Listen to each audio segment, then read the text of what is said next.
Welcome to Math with Mrs. Bibb. Today we will be solving quadratic equations by factoring. Please write down the steps here to solve a quadratic by factoring.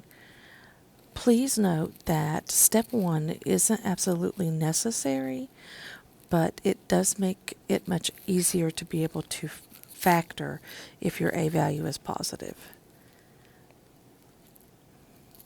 Let's look at number 1. First thing I want to do is check my a value. A is 12. It is positive, so I'm going to go ahead and go to step 2. I'm going to make it equal 0, this equation, by subtracting x from both sides. X does have a like term, so my new equation will be 2x squared minus 3x equals 0. For step 3, I'm going to factor. This first step in factoring is always to look for a greatest common factor. 12 and 3 have a greatest common factor of 3. X squared and x have a greatest common factor of x. So I'm taking out the greatest common factor first. And when I divide 12x squared by 3x, I will get 4x, and 3x divided by 3x is negative 1. Negative 3x divided by 3x is negative 1. Next, I will check this binomial. This binomial does not fit the description of any of the 3 binomials listed on the sheet that I provided for you to the steps of factoring. So this is the complete factorization of this quadratic equation. So I have completed step 3. Now I'm going to use the zero product property. The zero product property, just as a little aside, says if A times B equals 0, then A equals 0, or B equals 0, or they both equal 0. So that's what I mean when I say solve using the zero product property. So I'll set each factor equal to 0. 3x is a factor, and 4x minus 1 is a factor. So the things being multiplied, the product, the things that give you the product, are your factors. So 3x equals 0, 4x minus 1 equals 0. I'll divide by 3, so 0 is one of my answers. I'm going to put my answers in a solution set. I'll add 1, so 4x will equal 1, and then divide by 4, so x will equal 1/4. So 0 and 1/4 are my solutions. Normally I put those in order from smallest to largest, but honestly it does not matter. For number 2, my a value, which is 1, is positive, so I'm going to subtract 18 because I'm going to make the equation equal 0. X squared minus 6x minus 27 equals 0. This is a trinomial. I do not have a greatest common factor. In my trinomial, a equals 1, b equals negative 6, and c equals negative 27. I'm going to make my chart a times c, sum of b. So what can I multiply to get negative 27 and add and get negative 6? If you need, go through all the sets of factors. My product is negative and my sum is negative, so I know my largest number needs to be a negative. 2 times nothing gives me 27. 3 times negative 9, and that's what works. 3 plus negative 9 is negative 6. My a value is 1, so I can go ahead and factor this quickly. I'll put my middle variable x, positive 3, negative 9. That will always work when your a value is 1. Now I am completely factored. I will do the zero product property. Set each factor. Let me highlight those just so you can see. I think it helps to see. Here's one factor. Here's the other factor. So set each factor equal to 0 and solve. I'm going to subtract 3, so x will equal negative 3. That's one of my answers. Add 9. X will equal positive 9. So negative 3 and positive 9 are my solutions.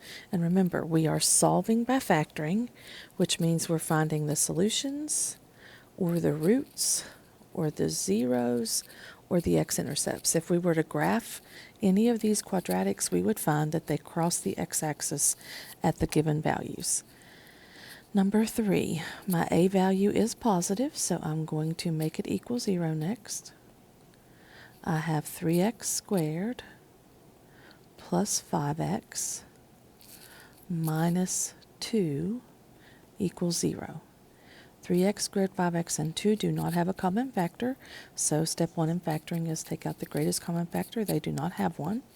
Now I'm going to name my a, my b, and my c. I'm going to make my chart. A times c is negative 6. Sum of b is 5. Okay, I want a negative product. I want to multiply and get negative 6 and add and get 5. And my sum is positive, so I'm going to have negative 1 times positive 6, which that's what works. But I would also have negative 2 times 3. That doesn't work. But negative 1 times positive 6 gives me negative 6 when I multiply, and when I add it gives me positive 5. Now, my a value is not 1, so I cannot do it as quickly as I did number 2.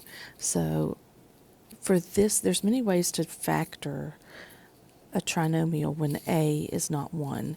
This is just the way that throughout the years that I have taught that I like the best. I think students understand this the best, and they understand other forms of factoring when they factor this way as well. So I'm going to factor by making this 4 or more terms, and then I factor by grouping. I'm going to replace 5x with negative 1x and positive 6x. That's what I'm going to do. That's how you turn a trinomial into 4 terms, but still have an equivalent expression. So 3x squared minus 1x plus 6x minus 2. And if you pause and think about it, if I were to combine my like terms, I would still have this trinomial 3x squared plus 5x minus 20.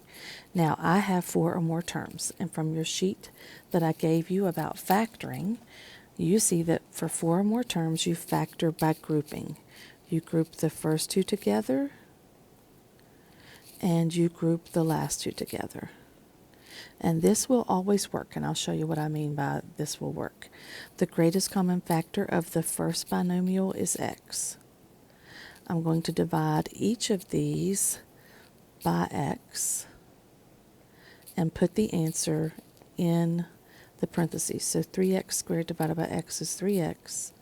Negative x divided by x is negative 1.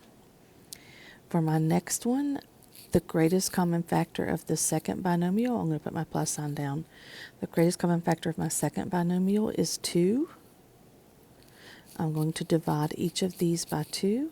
6x divided by 2 is 3x, and negative 2 divided by 2 is negative 1. And then bring down my equal 0. At this point, I ask myself if it worked, and my answer to my question would be yes, because what's in the binomials has to be the same for this to work. Now, I'm going to factor this binomial into what they have in common, what's highlighted yellow, 3x minus 1, times, if you erase, and I'll do that, but I'm going to undo my erasing. If you erase what they have in common, hold on. If you erase this and it's not working, don't know. Let me try that one.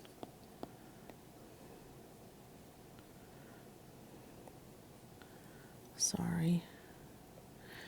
Anyway, I wish it was working.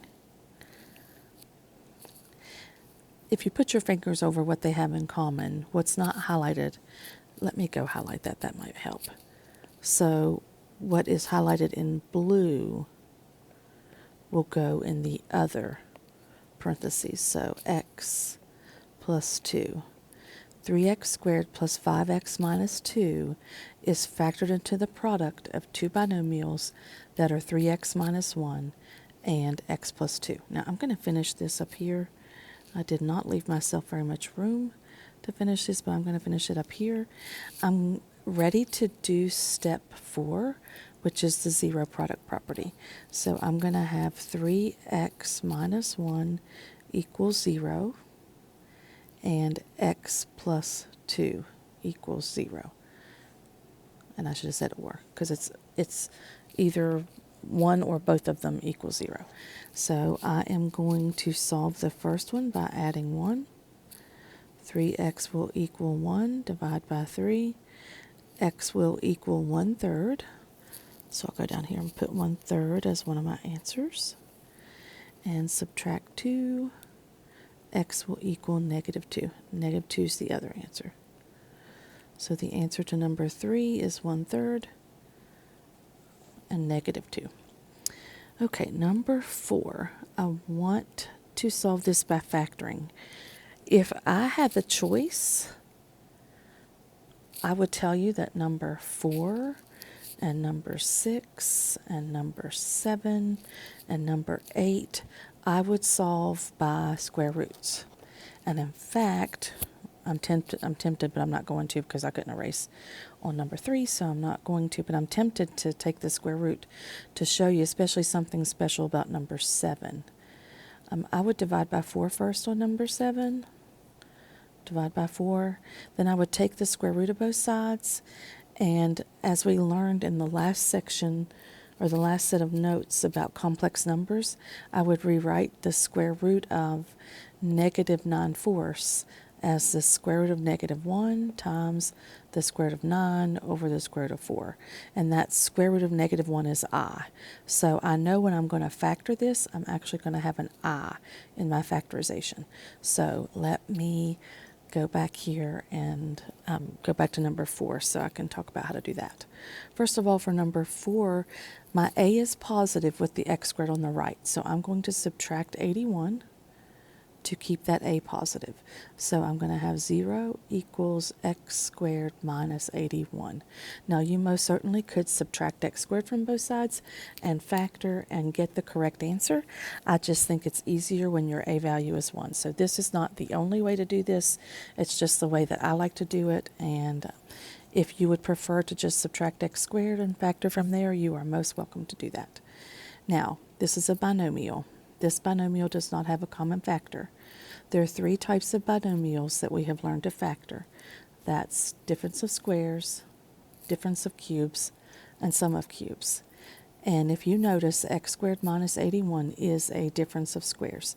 So I'm going to have 0 equals, I'm going to put 2 binomials, one with an addition sign, one with a subtraction sign. I'm going to take the square root of x squared, that's x. I'm going to take the square root of 81, and that's 9. So x squared minus 81 turns into the product x plus 1 times x minus 9. Now I'm ready to do the zero product property. Set each factor, let me go back and highlight. Set each factor equal to 0. X plus 9 is one factor, x minus 9 is the other factor. So x plus 9 equals 0, x minus 9 equals 0. Subtract 9, x will equal negative 9. Add 9, x will equal positive 9. So my 2 answers for number 4 are negative 9 and positive 9. Moving on to number 5, my a value is positive where it's at. There's no other squared terms, so that 16 is my a value. I'm going to make it equal 0 by subtracting 26y and adding 13. 16y squared minus 48y plus 36 equals 0. Now, there is a common factor in that trinomial. I'm thinking that it's 4. 4 times 4, 4 times 12, 4 times 9. 4, 12, and 9 would not have another common factor, so yes. And I don't have a y in common because only the first two terms have y. So I'm going to factor out 4. 4y squared minus 12y plus 9 equals 0. A is 4, B is negative 12, and C is positive 9. Now I will make my chart over here.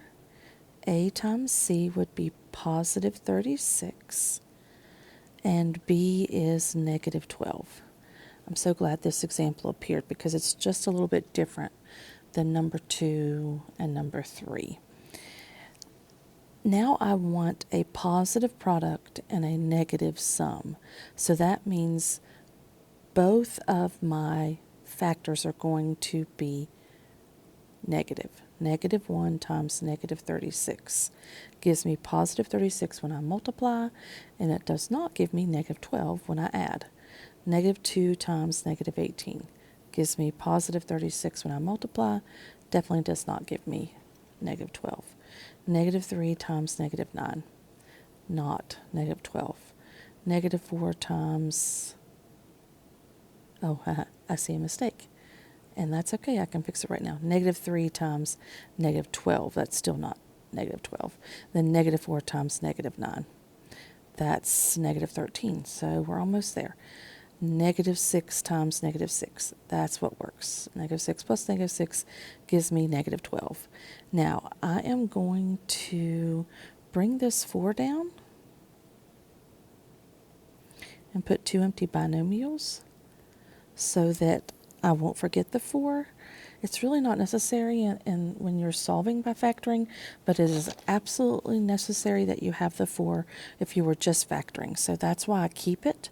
I don't like to just say toss it out, but I'll show you before we do the zero product property what we can do with it. We can get rid of it. Okay, I'm going to replace negative 12y with negative 6y and negative 6y. So I'm going to have 4y squared, 4y squared minus 6y. I'm going to go ahead and put that in parentheses. And I'm going to put an addition sign and then put minus 6y and then plus 9. Hope that's okay. If you don't like that, you don't have to skip that step. I just have limited space, so I wanted to make sure to go ahead and put that. My first group has 2y in common. I'm going to divide both of these by 2y. 4y squared divided by 2y is 2y. Negative 6y divided by 2y is negative 3. Plus, no, it's actually going to be minus. When the first term is negative, you will have a subtraction sign out here.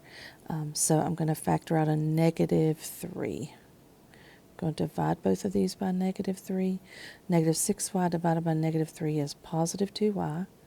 9 divided by negative 3 is negative 3. And then at this point, it's when I ask myself, did it work? And the answer to that question would be yes, because these two binomials are the same. So this factors into what's in the yellow, 2y minus 3, and then what's in the blue, which is what's outside of the yellow, goes in the other pair of parentheses, 2y minus 3. that could be written as 4 times the quantity 2 minus 3 squared, 2y minus 3 squared equals 0. I'm just going to leave it there for the moment. The next thing I would do is the zero product property. 4 equals 0, 2y minus 3 equals 0. It is not necessary to write two of these. You can just write one. This goes away. 4 can never equal 0. Add 3, so 2y equals 3. Divide by 2. The only answer to this is y equals 3 over 2. This is called a double root, and I know without looking at anything that if I don't need Desmos or anything to know that this just touches the x-axis at positive 1 and 1/2. So the solution is 3 over 2. Please try to commit to your memory that that's called a double root. Okay, I am going to go on to number 6. I'm going to subtract 144. So x squared minus 144 equals 0. And then I am going to check for a greatest common factor. I do not have one. This is a binomial. It fits the difference of squares. So I'm going to go ahead and put two binomials, one with an addition sign, one with a subtraction sign. I'm going to take the square root of x squared and put that answer in the first spot. I'm going to take the square root of 144 and put that answer in the second spot. And now I'm ready to do the zero product property. X plus 12 equals 0. X minus 12 equals 0. Going to solve each of those. So x will equal negative 12. X equals positive 12. So my two answers for number 6 are negative 12 and positive 12. Number 7, my A is positive on the left, so I'm going to go ahead and add 9. So 4x squared plus 9 equals 0.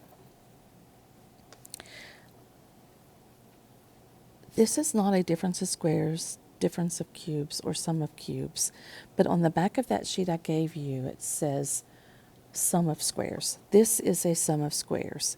When you're factoring this, you're factoring over the set of complex numbers. This does factor similar to a difference of squares. I'm going to put an addition sign and a subtraction sign. Remember I said that it has to be a subtraction sign?